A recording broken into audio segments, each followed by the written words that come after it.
Hi, I'm Chris Haigh and this is the Fiddle channel, and today I'm going to play Route 66.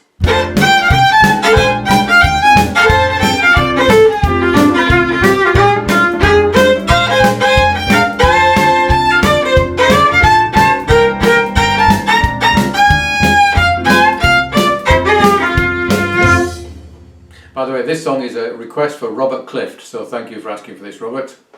Route 66 is a road song written on a 10-day car journey by Bobby Troup back in 1946 when he drove from Chicago to LA, and when he got there he decided to write a song about it. It was an immediate success. It was recorded by Nat King Cole, by Bing Crosby, by the Andrews Sisters, in 1964 by the Rolling Stones on their debut album, but the version I'm going to look at today is by Asleep at the Wheel. I'm going to go through all their various riffs that they use.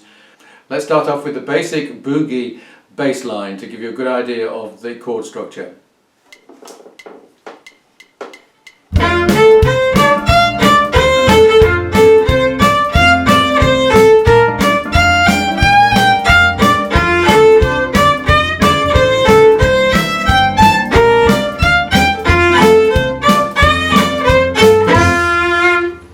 One question to answer straight away is, what is the second chord? A lot of blues, they will go from the 1 chord to the 4 chord and back to the 1 chord. And it's not obvious listening to Asleep at the Wheel what exactly their intention is.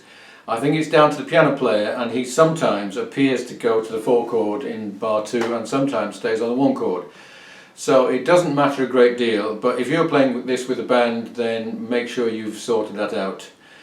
A second question is it played straight or swung? And again, listening to Asleep at the Wheel, it comes down to the piano. What the piano player is doing is do-do-da-do-do-do-da-do-do-do-do-do, i.e. he's playing straight rather than do-ba-da-ba-do-ba-da-ba-do-ba-do-boom.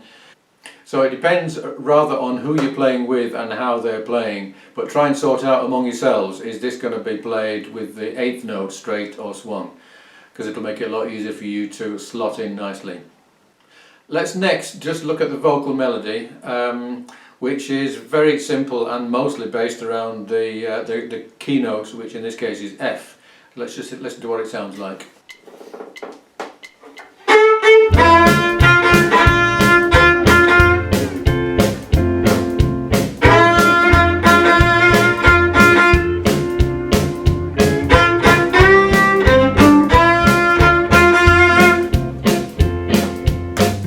So it doesn't go very far from F at all, although with Asleep at the Wheel everyone gets a go at singing it just about, and they all sing it slightly differently.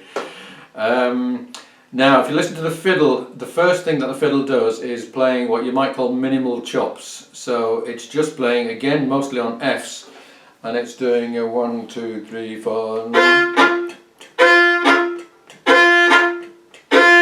that pretty well all the way through. The only real difference between on the C chord goes up to a G. Let's just hear that.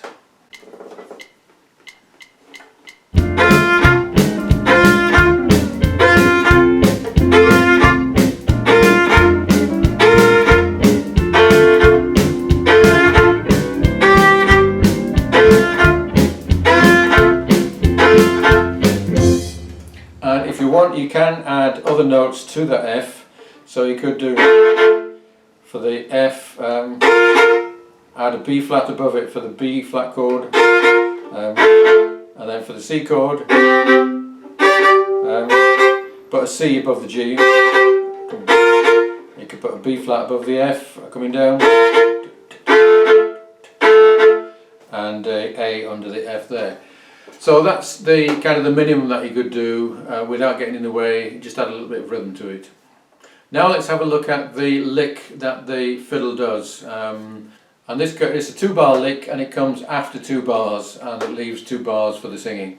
So it's 1, 2, 1, 2, 3, 4, 1, 2, 3, 4, 1, 2, 3, 4.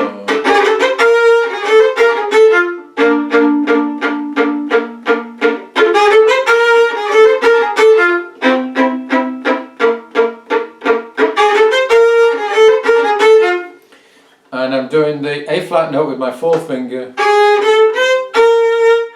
and there again.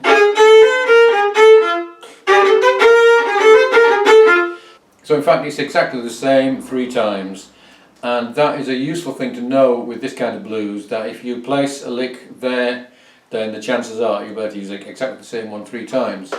There's an upper harmony to that.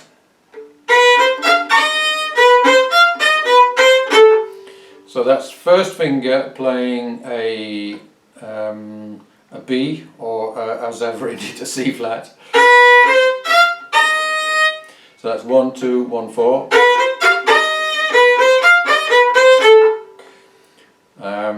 So let's play both of those, one and then the other.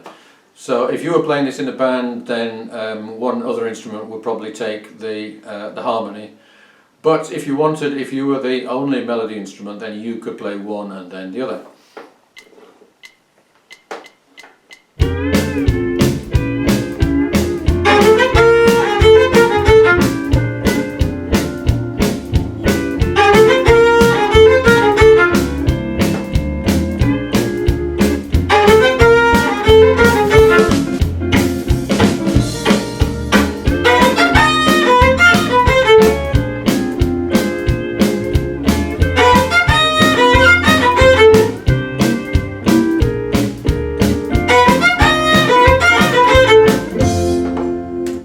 And just to return to the question of swing or not swing, let's just hear it once we played with swing, which I didn't do there.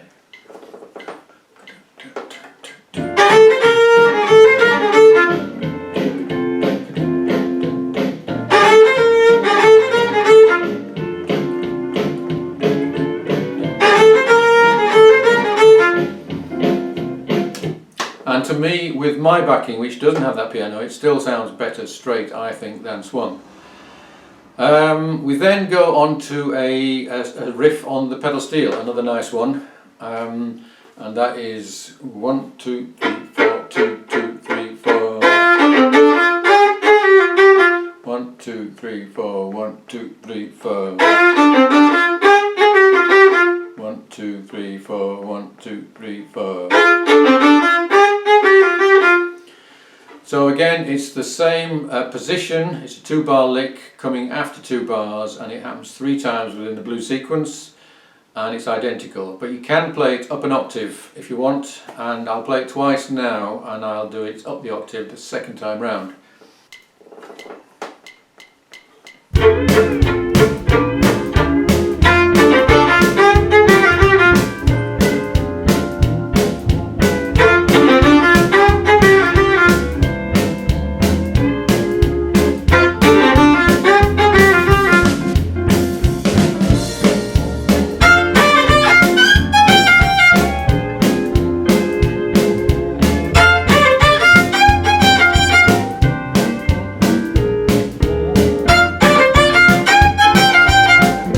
Incidentally, I think this is quite an important part of Western swing, for the fiddle in particular. It's doing these kind of licks, these short punchy licks, especially if you've got another melody player that you can play with, ideally a twin fiddle or a pedal steel. Sticking these within the vocal lines or behind someone else's solo is really effective. And I've got a question for you Western swing aficionados out there. I don't think that Bob Wills ever did this, or at least not very much at all, with his arrangements. So I'm wondering, did Asleep at the Wheel actually bring in this idea of these little licks into Western swing, or did someone else do it that I'm not aware of? So if you do have an answer to that, then please let me know. Now let's move on to the stop chorus, which is the goes to St. Louis, Joplin, Missouri, Oklahoma City, looks oh so pretty. So here we've got 3 stop chords, then through the sequence, and then we've got a lovely little sequence at the end of the 12 bars going, where the chords go down in semitones. So let's just try that. Incidentally, on those chords, what I'm playing is a C with parallel fifths, so I'm playing the G above that, second finger, first finger, open. Drove through St. Louis, Joplin, Missouri, Oklahoma City looks so pretty.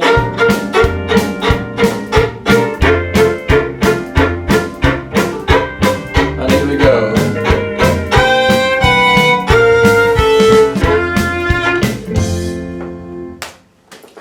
So if you're playing this with someone who isn't familiar with the with this version, then do try and persuade them to put in those chords, because I think it really makes the song. And Asleep at the Wheel do fantastic vocal harmonies on those descending chords as well. We then get another riff, a slightly more complicated one then, and that sounds like this.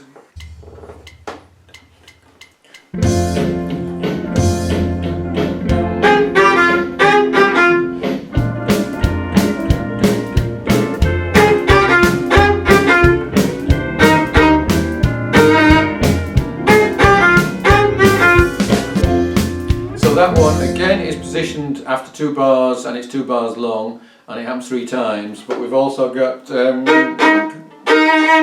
little bit on the C7 chord. Finally, we've got a little bit of a violin solo, although it's not an improvised solo, which I would very much have liked to hear, but what we've got is this little melody. 1, 2, 3, 4, 1, 2.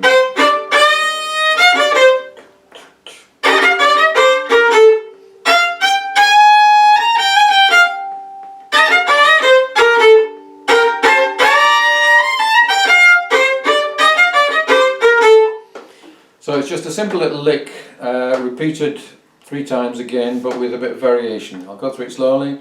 1, 2, 3.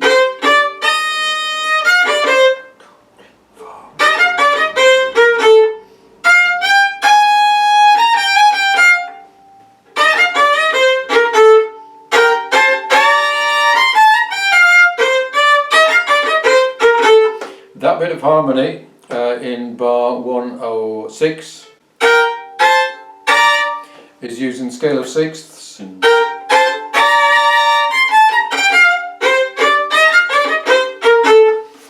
Let's do that again, but with the backing.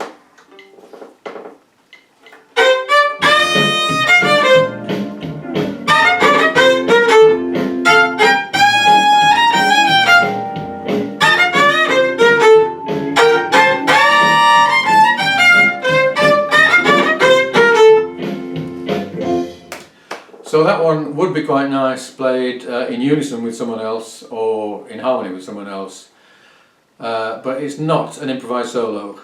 I'm just going to give you an impression of what I might do on a solo like this.